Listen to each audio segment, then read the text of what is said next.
listening to the Betmaker Show. This is the PGA WGC Mexico Championship preview for Monday, February 17th, 2020. And now, live from Las Vegas, the host of the Betmaker Show, Brian Blessing. Time to take a siesta talking golf. We're going on to the WGC Mexico Championship. Brian Blessing in Las Vegas. Cam Stewart's north of the border. All around it again, my good friend, the Max Homa, teasing you, deal, Joel Damon. Let's give credit where credit's due. Adam Scott. Everybody around him was driving off a cliff, and he held it together and then clutched it out at the end. But wild weekend in L.A. That course was tough. Yeah, no, I like it. And that's what I want golf to be, Brian. I'm sick and tired of these tournaments. Oh, okay, we're going to win at minus 30. Yeah, you guys want to play Riviera? You want tough greens? You're professional golfers. You should be playing the toughest courses. I'm so sick and tired of this birdie fest crap. That was great. It felt like a U.S. Open to me, and that's the way golf should be every week. You're right. Adam Scott grinded. When he had that double bogey and Rory took a triple, I'm like, here we go. Mm-hmm. My boy Morikawa got in the mix, and then he takes a triple on a par 5. Like, how about DeChambeau? DeChambeau's right there. He was our top pick. I'm going to tell you something. Producer Mike would have been in a lot of big trouble if Max Homa won, because I bet him like $30, so it would have been real nice. I'm telling you something, Brian. Homa's awesome, and I take him every week.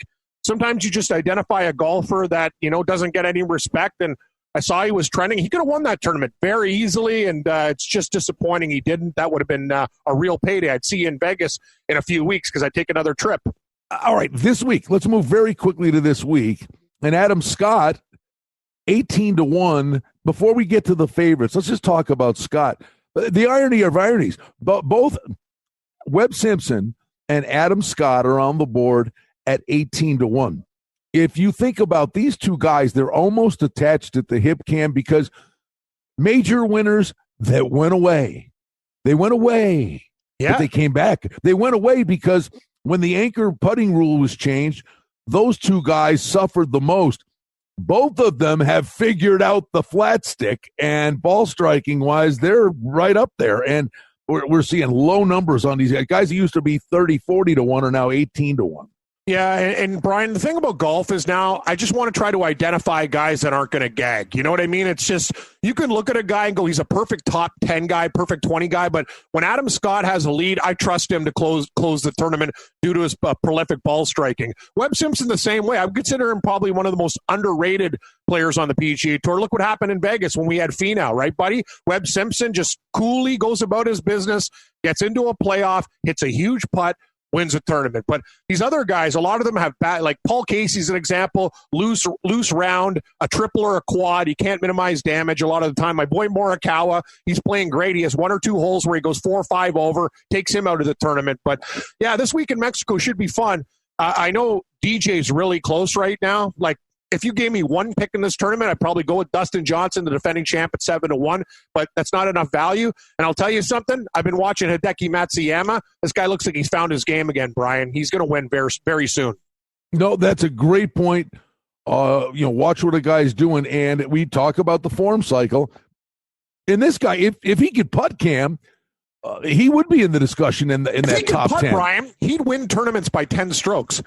He entered Riviera on the cut line at +1 and finished -8. He missed 1 million putts. He was first in strokes green approach. Like, if it's just driving the ball and putting it on the green, he's the best player in the world. You said it. He can't putt, and sometimes he's loose in the bunkers. That's his problem. His short game is a major problem. If Hideki Matsuyama had a short game, he'd probably be arguably one of the top 3 players in the world. Instead, he's kind of lingering. He gets close, Brian, but I think I'm going to come back to him at 20-1 this week. I wish I was getting about 28 like we got him before, but I think he's sniffing around, and he played pretty good at Mexico a few times too. So I think Hideki is the guy I'm going to be. If you like chalk out of those guys, like Fleetwood's 22, Scott 18, Webb Simpson's 18-1, Schauffele, I don't know what's up with him, but kind of lingered on Sunday. He's on maybe a top 20, but he hasn't been in great form. Hideki has. I'll take Hideki at 20 as my one favorite. We'll look for some value deeper. Well, and that was going to be my question to you. The guys at the top in terms of gauging, who they are, where they stand. Rory McIlroy, he's always right there. Cam, I mean, he hits it a mile. He's number one in the world. His length makes him lethal. The crazy thing is, I want to say it's the putter that kind of lets him down, but I don't think it's actually his wedge. It's his wedge. His wedge plays horrible. When he should be hitting from 8 feet, he's hitting from 12 and 13. Exactly. Justin Thomas, another guy, when he's hot, look out. I think of the top 4 in this event, don't you got to say that Jon Rahm's the most consistent of the lot at 10-1? I do think he's the most consistent, Brian, but just even Dustin Johnson, like he's rounding into form. He's won here. Like for all the people that like chalk, if you had one bet out of Rory, Dustin, and Rahm and Thomas, all 10-1 and under, I would take Dustin Johnson. I think he'll be in the mix on Sunday. I think he can win this tournament again. I'm not betting him, but I think he's the guy. If you gave me one pick in this tournament, like a one and done, I'd take DJ. All right, buddy. I think I got a grenade here. You ready? We always got to have a grenade. Yeah. I love grenades. Here we go. I'm trying to find it. JJ? Jazz Janawatadon? What was it? Jazz Janawatadon. Well, maybe grenade is jazzy. It's juicy. It's a juicy. Oh, I know who you like. Hello, it's Ty Hatton. Yeah, I am so proud of you. Come on. I can read your mind. There's 64 guys in this thing. Giggle away, boys. Giggle away. Yeah, we'll giggle away with Ty Hatton at 80-1. Let me tell you. Powder keg. Well, yes. The other guy that could come in, obviously, with the same premise would be Fleetwood at 22-1. But we're talking about all these guys. It's good you're playing and you're in a rhythm. But some guys just need to take the break. And I told you I've already got a play on Ty Hatton for the Masters. Got that big win in the fall. And I think these guys that are coming off the shelf now Americans, I think it's ridiculous, have won 7 of the last 9 and 6 of the last 7 winners tipped their caddy. I was waiting. I gotta be honest with you. Here's another thing. Why do people like Kuchar? If his name was Mike Smith, they would go Cooch. He's a boring clown. Like, you know what I mean? And he doesn't tip. Like, why do people go, you know what? I think Matt Kuchar, he's a guy I'm going to cheer for in a golf tournament. Are you kidding me? Anybody but that guy. When him and Rory were leading, Brian, I'm like, anybody but these two guys. Like, I'm just, I'm done with this Kuchar train, whatever. But wait a minute. Honestly, I hate to say it. I mean, I'm just being an idiot. And see, I'm telling you, that's the beauty of this when you and I get together. That, like I said, I don't know what I did 11 minutes ago, but I could tell you who did something in a golf tournament on a certain course 11 years ago. And yes. Kuchar played well here. Yes, he has. He was a leader for 3 days in the last tournament. Honestly, like him, don't like him, who cares? But how in God's green earth, Cam, is this guy 45-1 this week? That's a bad number. Yeah. Oh, yeah, it is a bad number. Kuchar should be, in my opinion, 28. 28. He should be where DeChambeau is. On my top board, I put him at 28. Wait a minute. Why wouldn't you put him ahead of Matt? I'm not putting him at. No. I'm not putting him. I'm saying he's playing better, but he's still Matt Kuchar, and he's older, and he has problems closing out a tournament. He goes right where Bryson DeChambeau is at 28. That's what his number should be. Not 45, 28. You can't put him up with Hideki and Fleetwood. No. What is Matsuyama? Like, Kuchar's won more than Matsuyama. Yeah, Matsuyama's a better. I know. I just okay. Anyway, maybe my personal bias due to bad tippers. Non-tippers. Non-tippers. Now you had to win $1 million. Hey, buddy, don't worry about it. I'll get you later. Shut up, Kuchar. Get another pair of Skechers. Get out of my life. 45-1, you could have him, Brian. I don't want. I got to put him on the card. I got to be honest. I know. Now he's going to win. After I badmouth him, this is what I do, right? So, congratulations, Matt Kuchar's going to win. Cash your ticket. No, but Ty Hatton. If you want to, let's find some other guys to throw him in there. Fleetwood clearly off the shelf, but I like these guys, the European guys that are fresh. I agree with you. And targeted this tournament. I agree with you. And here's another one. You bring up a good point about Kuchar. How the hell is Kuchar in the same price range as Jordan Spieth? Jordan Spieth can't get out of his get away from his shadow. Like, this guy has no game anymore. I won't be betting Jordan Spieth. Like, if you give me Spieth at 40-1 at the Masters, I'll take a flyer because he plays that course well. By the way, that's about it. He did it again. I'm an idiot. I did a little play on the weekend, got it into contention, spit the bit at the tail end. But in a head-to-head matchup, Chez Reavie's 100-1. Oh, I know. Let's make some money tonight. For outstanding information and special offerings and promotions, we invite you and encourage you to sign up for our newsletter today simply by going to the website at betmaker.com. Now, if you put Chez Reavie, who would you take? Chez Reavie is 100-1. Jordan Spieth's 50-1 in a head-to-head matchup right now today. If your life depended on it, who would you bet? I bet Chez Reavie. You're right, Brian. Like Jordan Spieth, to me, he's fade material. I just love looking for matchups against him, and I've been winning every week. Like, I'll see who he's up against this week, and I'll fade him again. I don't know what to do with the Europeans, but when you look, I know this guy's form is horrible, but Matt Wallace, he used to be a 35-40-1 player. He's 140-1, but he's got no game right now. I know. Yeah. See, that's how I feel about certain guys. I've given up too. You can't just keep on donating. No, who's a sneaky player, Brian? I'm not going to say I'm going to bet him yet, but I watch a lot of golf like you. We watch probably more golf than anybody. Is Kurt Kitayama. I watched this guy in the European Tour. He's actually a really good player. He was in contention a couple times. Like, he's good. Like, that's a sneaky play at 90-1. He has game, and no one was like, who the hell's Kurt Kitayama? Like, my buddy last night, he won on Adam Scott. He texted me, who's Max Homa? I go, don't you watch golf? Like, the guy's on the leaderboard every week. He's a little bit slow, this guy, but he's kind of like Rain Man. Like, he picks winners, Brian, back-to-back weeks. He's the same turkey that had Nick Taylor. The guy's won 2 weeks in a row. I'm like, text me your picks. It's crazy. The guy's even watching. He figures this stuff out. He's just got some kind of sixth sense. But Kurt Kitayama at 90-1, I think, is a really, really interesting play, and I'll be taking him for top 10, top 20 bets. 5 minutes to Wapner. 5 minutes to Wapner. This guy's, he's such a, like, honestly too. So Brian, he did the old, like, I can't get mad of him type of thing, like family friend, right? But he's texting me, Adam Scott's got this locked up. I'm like, this guy is such an idiot. I go, the tournament is not over. And then Sung Kang came out of nowhere. I go, see? By the way, to me. I give him in caps. I had to do the old caps. Talk to me when it's over. Like, I know, idiot. People just don't get it. Like, stop.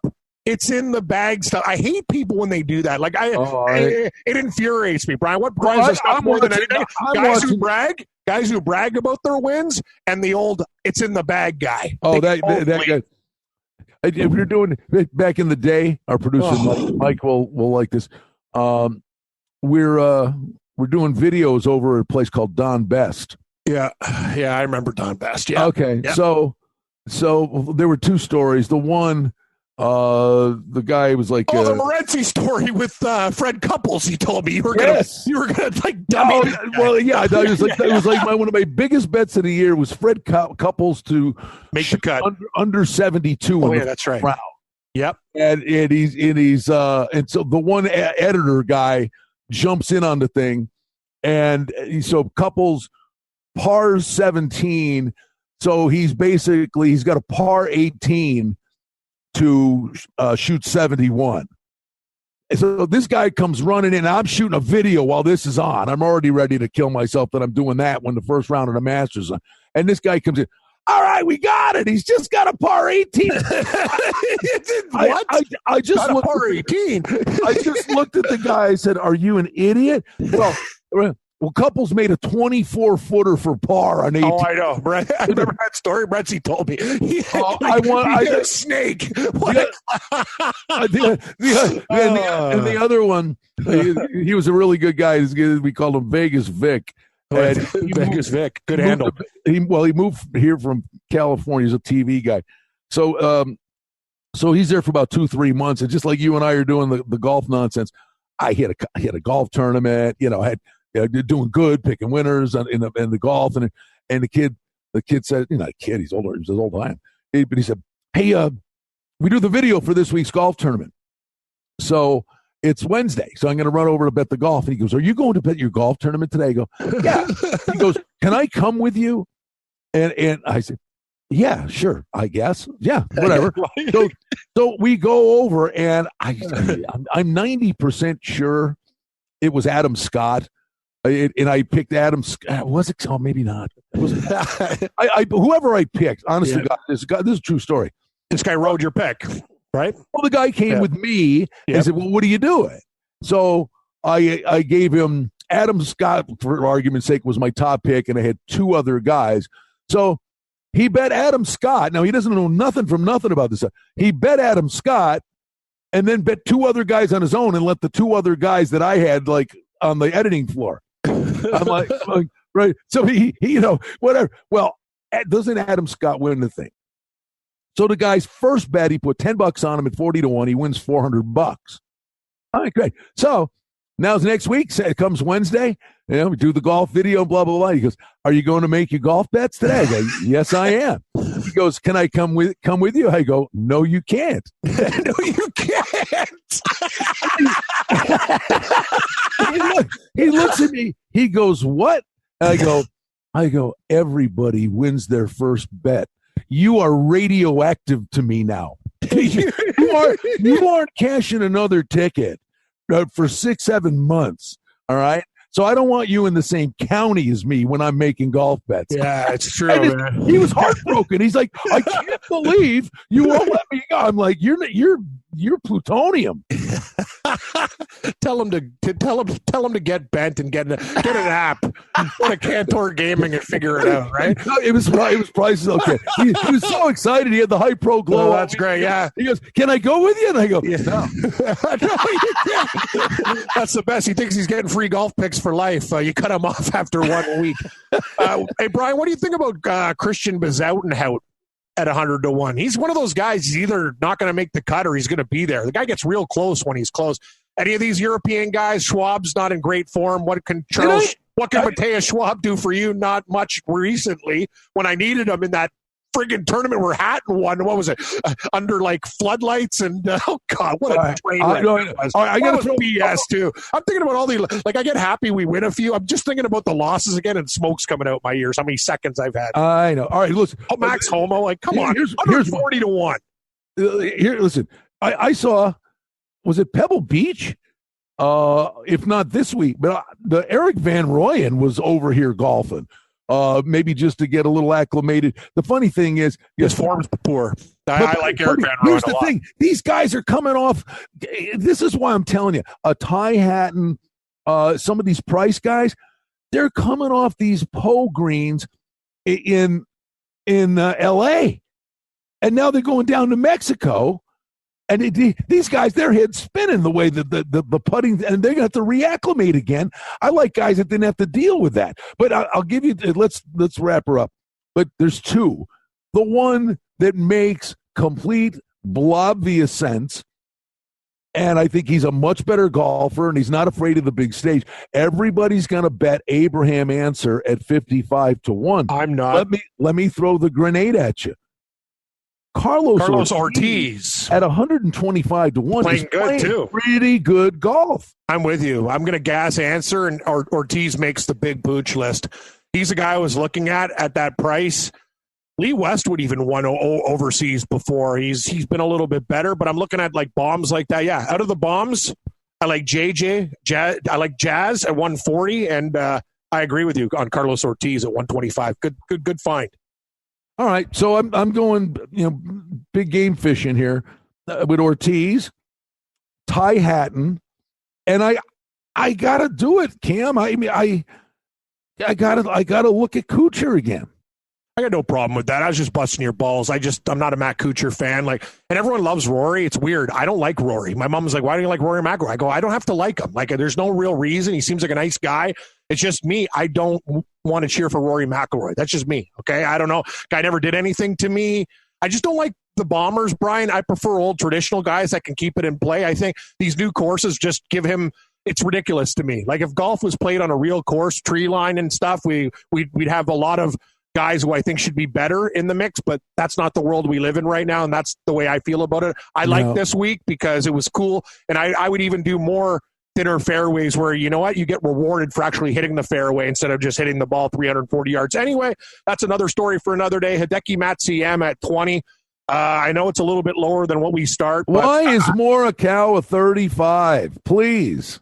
Yeah, I'm not taking Morikawa anymore. Like it's kind of like what you said with a couple guys. Who's your guy that you're done with now? Anyway, Morikawa, buddy, it's been a good. Sungjae Im. Yeah, Sungjae Im, Morikawa. We've had a good friendship for a while. All I do is give. I made you food. You came over my dinner. Couch surfed, ate everything in the fridge, didn't leave me a tip, and I'm done. Like, I am done. Colin Morikawa breaks my heart every week. He's right in contention, and he pisses it away with stupid holes. I'm done. He should be 50 or 60 to 1, not 35. Anyway, Hideki, 20. I like that. You know what? I'm going to play Ty Hatton, too, at 80. That's a pick that I like. And for me, I am going to go with who is jumping out to me. Who's actually kind of underrated? Ben On. Oh my God! I got to send Ben you On and Kurt Kitayama. That's my 4-pack. I swear to God, you just got to take my word for it. I'll send you a screenshot. I was going to wrap it up and say, hey, by the way, I'm staring at his page. I said, the sneaky guy who could be coming back is Ben On. Yeah, Ben On should not be 80 to 1. He should be where Morikawa is at 35. In the fall, he had a 6th and a 9th. He's awesome. Or 6th and an 8th. Then they came back. He played in the President's Cup. He missed the cut in the American Express. Mm-hmm. Nothing. He had a great first round, imploded at Torrey Pines. But he started the Waste Management Tournament in first place. He had a 65 and 66. You remember that? Last time we saw him, he had the lead going to the weekend. Ben Han is I can't believe you said that, because I was going to say, hey, are we missing something? Why aren't we playing we're missing on? Ben On. That's why, buddy, that's why we do a golf show together. We didn't even talk about this stuff when we can read each other's mind. I think Ben On and Kurt Kitayama are the sneakiest plays on the board at 80 and 90 to 1, and they will make my ticket. You know what Ben On is? He's a poor man's Hideki Matsuyama, and we're getting 60 more on him. He's the same guy. He's one of the best ball strikers in the world. He can't putt worth a lick. If he gets hot for 4 days putting, he could win this thing easy. And I'll tell you, 80 to 1 is a nice price. All right, my trifecta turned into a superfecta. Yeah, so exactly. I got Kuchar at 45. We're doing Carlos Ortiz at 125. Ty Hatton at 80 and Ben On at 80. Those will be my 4 from a starting point. Yeah, I'll go with Hideki at 20.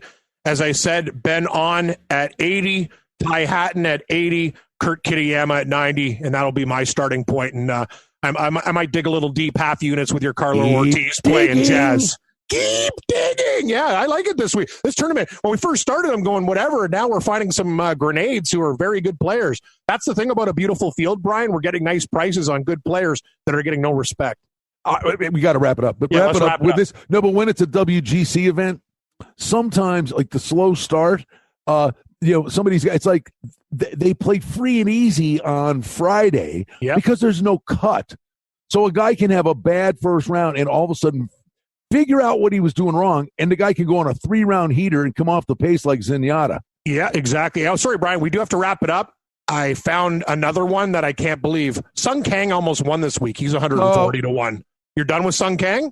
No, I thank you. I wanted to speak about that in this podcast. I forgot. If you saw Saturday, and I know these guys, it's the toughest course for 3-foot, 4-foot putts. These guys just groped at it all week. Sung Kang missed a 10-inch putt on Saturday on 60. 10 inches. I mean, it was a tap in, and he missed it. And as he did it, and he was right there, and I go, could you imagine if this guy loses this tournament by a shot? He lost by 2. Exactly. A 10-inch putt camp. He could have kicked it in with his big toe. So you don't like him this week, or? No, okay. I'm just saying he almost won last week. He's 140 to 1. I know. Another 10-incher. Oh, by the way, tell me we don't watch too much golf. You know why this kid's gonna be really good? I mean, he's a good player. Did you happen to notice? No, you'll be proud of me because I only saw him a couple times. But do you know whose caddy is? Who? He's got Zach Johnson's old caddy. Yeah, yes. He's got the guy that does one of the best caddies in the biz. I know. The guy does the birdie thing with the arm. He's actually a really good. He's a really good player. Don't He's actually sleep not on just the caddy. I agree with that. So if you leave Zach Johnson to go to Sung Kang, you don't think this kid's got down? Exactly. You have to see who caddies line themselves up with. They want to get paid too. Very good observation. All right, there you go. It's another big one. It's a WGC event. We're swinging for the fences. Brian Blessing, Camp Stewart. Tee it up. Have some fun. Betmaker, let's make some money tonight. Well, that's the Betmaker Show for now. We publish multiple times each week. We'd like to thank you for listening, and if you liked what you heard, please take a moment to leave a rating and review, or subscribe to our show feed, or share our show with a friend or two and help us grow the show. We very much appreciate it. Visit us on the web at betmaker.com. And reminder to sign up for the newsletter. Thanks to our engineer, Darren Vandermolen, and producer, Mike Gallivan. The Betmaker Show is a production of Cardinal Marketing Incorporated. Betmaker is a registered trademark. Any rebroadcast, reproduction, or other use of this content without the express written consent of Cardinal Marketing Incorporated is strictly prohibited. The handicapping and sports odds information contained on this podcast is for entertainment purposes only. Please confirm the wagering regulations in your jurisdiction, as they vary from state to state, province to province, and country to country. Using this information to contravene any law or statute is prohibited. The podcast is not associated with, nor is it endorsed by any professional or collegiate league, association, or team. This podcast does not target and is not intended for an audience under the age of 18. If you think that you have a gambling addiction, stop this podcast now and please seek help. Gambling and betting on sports is a form of entertainment and should be about having a good time. But when done excessively, it may negatively affect other areas of a person's life, such as their physical and mental health, school or work performance, finances, and or interpersonal relationships. At Betmaker.com and the Betmaker Show, we're concerned about the addiction that gambling may cause, and for this reason, we encourage everyone to practice responsible gambling, an approach to gambling that helps you ensure that it remains an enjoyable activity. Here are the main principles of responsible gambling. Don't think of gambling as a way to make money. Always gamble with money that you can afford to lose. Set limits and stick to them. Never chase losses. Don't gamble when you're depressed or upset, and create a healthy balance. Always be aware of how much time you spend gambling or thinking about gambling. And do not allow gambling to cause you to miss out on time with family and friends or time spent on other activities you enjoy. By following these guidelines, gambling can be a good time and great entertainment. If you feel at any time that your gambling is taking away from important areas of your life, is causing you stress or depression, or is leading to financial losses that are beyond your control, please reach out for help. Learn more at responsiblegambling.org.